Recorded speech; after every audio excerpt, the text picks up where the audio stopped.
Hello friends, welcome to mister missus Pandey channel. जैसा कि मैंने कल आपको बताया था कि हमारे घर में श्राद्ध की पूजा है, तो उसके लिए हमें सुबह सुबह प्रसाद वगैरह बनाना होगा। इसकी सारी तैयारी हो चुकी है। इसमें ये सब्जी बन गई है, ये खीर बन रही है,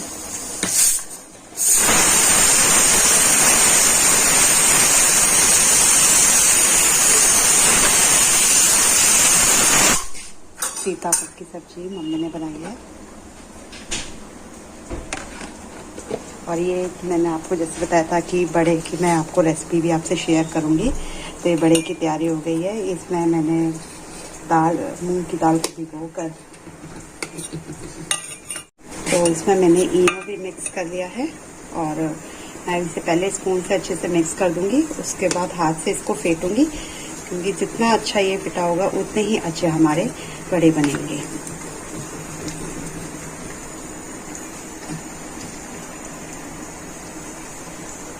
तो हेलो फ्रेंड्स, ये आप देखिए, मैं इसको हाथ से ऐसे फेंटेंगे और जितना अच्छा ये फटेगा उतने ही अच्छे आपके पेड़े बनेंगे।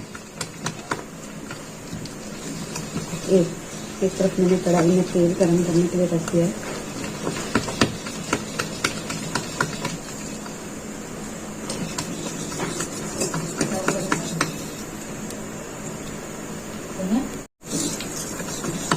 जब भी आप उड़द की दाल के बड़े बनाएं तो एक चीज़ ध्यान रखना, जब भी आप इसे मिक्सी में ग्राइंड करते हैं, जितना कम से कम पानी आप बल्कि पानी यूज़ ना ही करें तो ही बेटर होगा, क्योंकि बाद में ये मिक्सचर बहुत ही गीला हो जाता है, तो फिर बड़े बनाने में बहुत प्रॉब्लम होती है। शुरू में इससे भी नहीं बन पाते थे, फिर धीरे धीरे जब प्रैक्टिस हो जाती है तो समझ में आ जाता है कि इसमें पानी की कंसिस्टेंसी जितनी कम होगी उतने ही अच्छे आपके बड़े बनेंगे। जब तक कढ़ाई में तेल गर्म हो रहा है, मैं इसको अच्छे से फेंट लेती हूँ।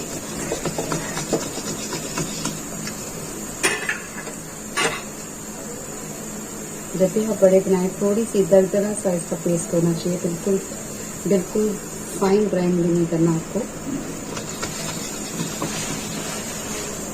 आप ये देख सकते हैं, इसमें से कुछ मैं बड़े बनाऊंगी, कुछ के दही बल्ले बनाऊंगी। इसकी हमारी सारी तैयारी हो चुकी है और पंडित जी का भी आने का टाइम होने वाला है।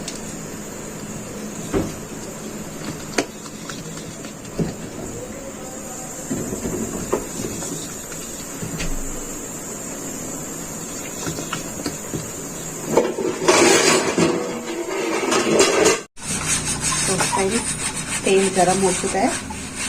अब हम पहले चेक कर लेंगे तेल गरम है कि नहीं। तो इसमें पेस्ट डालेंगे। देखिए तेल गरम हो चुका है। अब आपको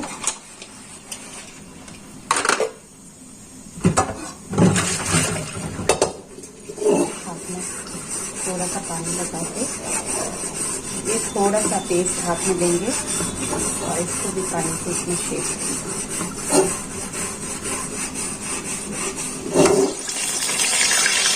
काफी प्रैक्टिस के बाद ये चीज आती है।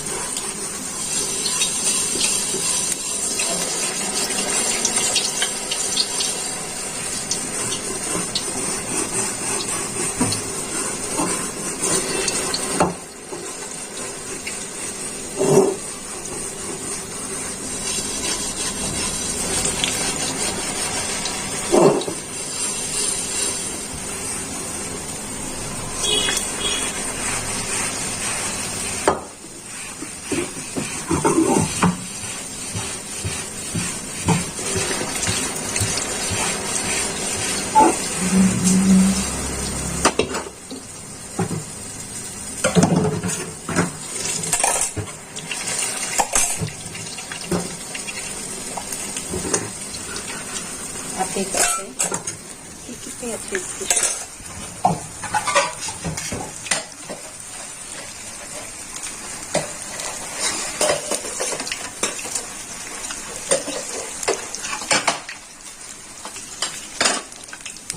हल्के ब्राउन होने में इसकी पलट दी।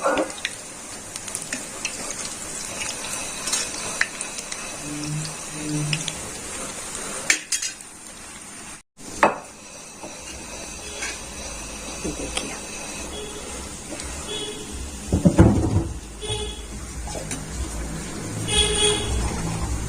जब ये डार्क ब्राउन हो जाएंगे तब इनको हम कढ़ाई से निकाल लेंगे। इसी तरीके से मैं बाकी बड़े भी बनाऊंगी। भल्ले के लिए आपको सिंपल पकौड़ी जैसे बनाते हैं आप उसकी तरह ही आपको पेस्ट डालना है। उसमें आपको ये डोनट शेप बनाने की जरूरत नहीं है।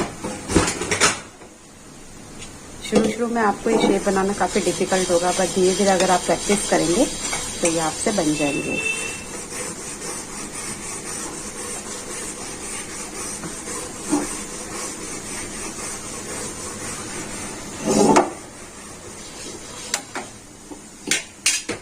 यहाँ हमारी खीर भी तैयार हो रही है। ये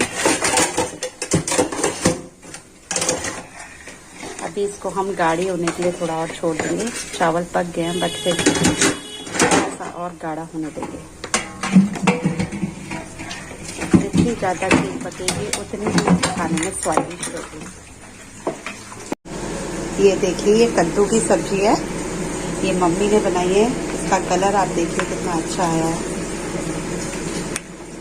और इसकी रेसिपी नेक्स्ट वीडियो में मम्मी आपसे शेयर करेगी। अभी सुबह सब काम में इतना बिजी थे तो हम वीडियो नहीं बना पाए इसकी, बट आपकी नेक्स्ट वीडियो में पक्का ये इसकी रेसिपी मैं शेयर करूँगी। यहाँ पर आप देखिए जो हम बड़े बड़े वो अब ब्राउन हो चुके हैं, डार्क ब्राउन हो चुके हैं। तो अब हम इन्हें गैस से उतार देंगे।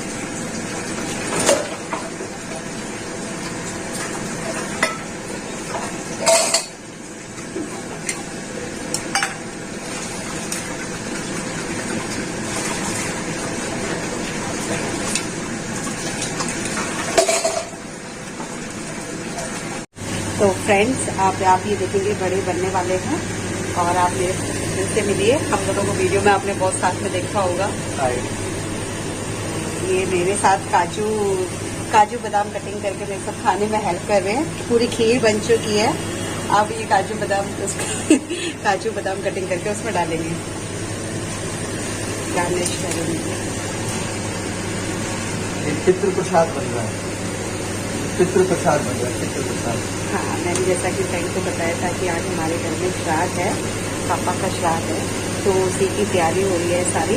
और हमारे घर में मतलब उत्तराखंड में जब भी कोई शुभ काम या कुछ पूजा पाठ होती है तो बड़े जरूर बने जाते हैं। तो इसीलिए हमने घर में बड़े आलू मटर की सब्जी, सीताफल की सब्जी, खीर, पूरी, सारा पक्का पकवान बनेगा आज। और मेरे पापा को बड़े भी बहुत पसंद है। तो हमारे पापा को बड़े बहुत पसंद है, तो उनके लिए भी एक ऑफरिंग है।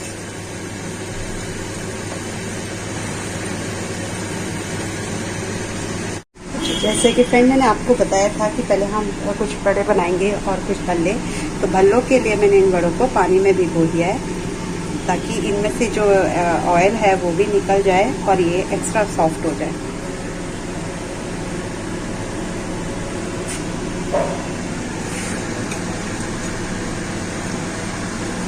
अब हमारी खीर भी रेडी होने वाली है और थोड़ी देर में पंडित जी भी आने वाले हैं और पंडित जी आपको बताएंगे कि श्राद्ध का क्या महत्व होता है, क्यों करना चाहिए। आजकल की जनरेशन इस चीज़ को नहीं मानती, तो इसके करने क्यों ये ज़रूरी होता है, क्यों हमें ये करना चाहिए।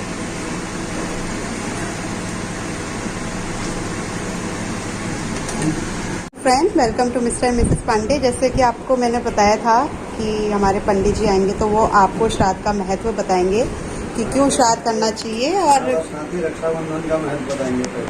और इसके साथ पंडित जी रक्षाबंधन का भी महत्व वो आपको बताएंगे।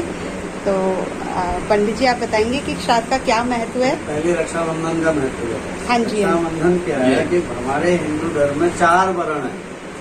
4 वर्ण कौन से? ब्राह्मण, क्षत्रिय, शूद्र और वैश्य। तो 4 वर्ण है तो 4 त्योहार भी मानेंगे। ये ब्रह्म त्योहार इसको कहते हैं रक्षाबंधन, इसको कहते हैं यज्ञोपवीत संस्कार कहते थे, है ना। तो रक्षा का मतलब ये कोई बाजार से ये कोई जो चाइना की रक्षा है ये नहीं है। रक्षा का मतलब है त्रिसूत धागे को धागा काट करके त्रिशूत किया जाता है। त्रिशूत धागा, इसको रक्षा कहते हैं। और ये यज्ञोपवित्र है, ठीक है, यज्ञोपवित्र है। जनेऊ, जिसको कहते हैं जनेऊ, एक ब्रह्म त्योहार है, ब्राह्मण त्योहार। तो ब्राह्मण लोग यज्ञोपवित्र की पूजा करते हैं और स्वयं यज्ञोपवित्र उस दिन धारण करते हैं और अपने जजमानों को भी यज्ञोपवित्र देते हैं। यह यज्ञोपवित्र जो है, ये 96 पल्ला सूत काट करके इससे लिया जाता है। मंत्र पढ़ते हुए 96 पल्ला लिया जाता है, फिर उसको काट करके उसके त्रिपल बनाए जाते हैं, फिर उसके 6 पल बनाए जाते हैं। तो तब ये ब्राह्मण के लिए 6 पल, क्षत्रिय के लिए 3 पल और वैश्य के लिए 6 पल, शूद्र के लिए मात्र टच, उसको छुआया जाता है ना। तो ये 6 पल्ला जनेऊ है। ब्राह्मण लोग हैं तो 6 पल्ला जनेऊ, इसको बनाने की विधि सूर्य अस्त से, सूर्य उदय से सूर्य अस्त तक के बीच में काटा जाता है। उसी समय ब्रह्मगांठ इसमें लगाए जाते हैं। ब्रह्म, इसको मंत्र पढ़ते, ब्रह्मा मंत्र पढ़ते ब्रह्मगांठ लगाए जाते हैं। तो इसका प्रतिष्ठने का नियम होता है, जो कि 12 तारीख को 400 वर्ष के बाद ये आया है। इतना बड़ा है, 400 वर्ष के बाद योग बना हुआ है, जो 7 साढ़े 7 के बीच में। पहनने का योग नहीं होता, इसको प्रतिष्ठित पूजा करने का योग होता है। इसकी पूजा होती है नदी के किनारे, शिव मंदिर में, तालाब के किनारे, जलाशय, वहाँ पर गायत्री जी का तर्पण करके, ऋषियों का तर्पण कर करके तब पूजन करके गायत्री यज्ञ किया जाता है, हवन किया जाता है। पूजा करके तब वो यज्ञोपवित्र होता है, ना कि धागा यज्ञोपवित्र। जब तक प्राण प्रतिष्ठा मूर्ति की नहीं होती, वो मूर्ति नहीं है, वो पत्थर है। उसी प्रकार जब तक प्रतिष्ठित नहीं होता, जनेऊ नहीं है। तो इसको पूजने का अर्थ है, या तो नागपंचमी के दिन इसकी प्रतिष्ठा हो, या सावन पूर्णमासी। सावन पूर्णमासी है तो कोई दोष आता है तो नागपंचमी भी प्रतिष्ठित हो जाती है। लेकिन दिल्ली है, दिल्ली में पहले देने पड़ते हैं, फिर नागपंचमी को ही इनका पूजन जो है यहाँ हमने यमुना जी में जा करके तर्पण करके कर दिया उस दिन। लेकिन पूजन करना जो किसी काल सर्प को पूजा था, उसी तरह हम लोगों को प्रतिष्ठित कर दिया। तो तब ये जनेऊ माना है। रक्षा माने इस धागे को बांधने का, त्रिशूत धागा है नहीं, ये बाजार से खरीदी हुई राखी का टाइम नहीं होता है, ये त्रिशूत धागे का, इसको रक्षा कहते हैं। तो आप किसी भी समय बदल सकते हैं, कभी भी पहन सकते हैं, ठीक है। ये तो है जनेऊ का महत्व। इसलिए जजमान साहब, ये आपको पहले रक्षाबंधन की जनेऊ ठीक है। हाँ जी। श्राद्ध हमारे पांडे जी का श्राद्ध है। बड़े बड़े भक्ति भाव वाले आदमी को श्राद्ध माने श्रद्धा। ये 2 प्रकार के श्राद्ध, एक होता है तिथि श्राद्ध, एक श्राद्ध होता है पार्वण।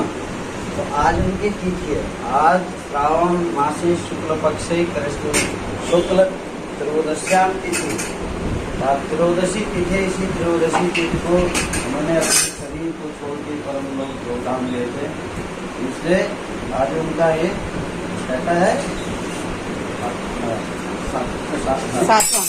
7वां 2015। श्राद्ध माने श्रद्धा, पिंडदान करना, श्राद्ध करना, पितरों को पिंड देना, तर्पण देना, इसको श्राद्ध है। यदि श्राद्ध नहीं करते हैं तो यह आत्मा बोला भटकती रहती है। तो श्राद्ध मिलना हमारे वैदिक धर्म में, हिंदू धर्म में श्राद्ध को विशेष महत्व माना है। तो श्राद्ध होते हैं, तिथि श्राद्ध होता है, पार्वण श्राद्ध होता है। तिथि श्राद्ध में मात्र उसी के नाम का पिंडदान होता है, जिसकी तिथि है। और पार्वण श्राद्ध में हमारे यहाँ सभी पितरों को 3 पीढ़ी तक, घर के 3 परिमुख पक्ष तक भी, नाना पक्ष तक भी पिंडदान कर सकते हैं। तो ये तो है घर का श्राद्ध। फिर होता है तिथि श्राद्ध, तीर्थ श्राद्ध, हरिद्वार, उषा घाट से वहाँ पर भी श्राद्ध करते हैं, उसको तिथि श्राद्ध कहते हैं। उषा घाट में श्राद्ध होना चाहिए, तर्पण करना चाहिए। उसके बाद फिर होता है पुष्कर श्राद्ध। पुष्कर में पिताजी का श्राद्ध होता है। फिर होता है गया जी में, जब तक माता पिता दोनों जीते हैं, तब तक जीते जी रहते हैं, तब तक गया श्राद्ध नहीं हो सकता। गया श्राद्ध कब होता है? जब माता पिता दोनों मोक्ष चले जाते हैं, तब गया जी में श्राद्ध किया जाता है। तो पहले होता है पुष्कर, पुष्कर में पिता पक्ष का, और गया जी में मातृ पितृ पक्ष का। उसके बाद गया जी श्राद्ध करने के बाद आप पितृ भी कर सकते हैं। लेकिन सबसे लास्ट श्राद्ध होता है बद्रीनाथ, ब्रह्म कपाल में, जहाँ भगवान शंकर ने ब्रह्मा जी के कपाल को फेंक दिया था, ब्रह्म दोष लग गया था, फिर परमेश्वर शिव जी को, जब उनने वहाँ पिंडदान किया, पिंड किया, तो वो ब्रह्मा जी का सिर उनके हाथ से छूटा। तो ब्रह्म कपाल में पिंडदान करने से फिर कहीं श्राद्ध का कोई महत्व नहीं है, न श्राद्ध किया जाता है न श्राद्ध होता है। तो आज इनका श्राद्ध है। श्राद्ध की सामग्री जल, गंगा जल, दूध, दही, घी, शहद, तुलसी दल, साथ ही चंदन, जौ और तिल, उषा, इतनी चीज श्राद्ध का। और वस्त्र, पिंड वस्त्र, दान के वस्त्र, जो भी देना चाहे सरगाय, पका हुआ भोजन, दान का अन्न का भोजन, ये श्राद्ध में दिया जाता है। श्राद्ध में सबसे पहले अपने पुराना यज्ञ पवित्र पहना हुआ था उसको चेंज किया जाता है, स्नान आदि करके मुंडन किया जाता है।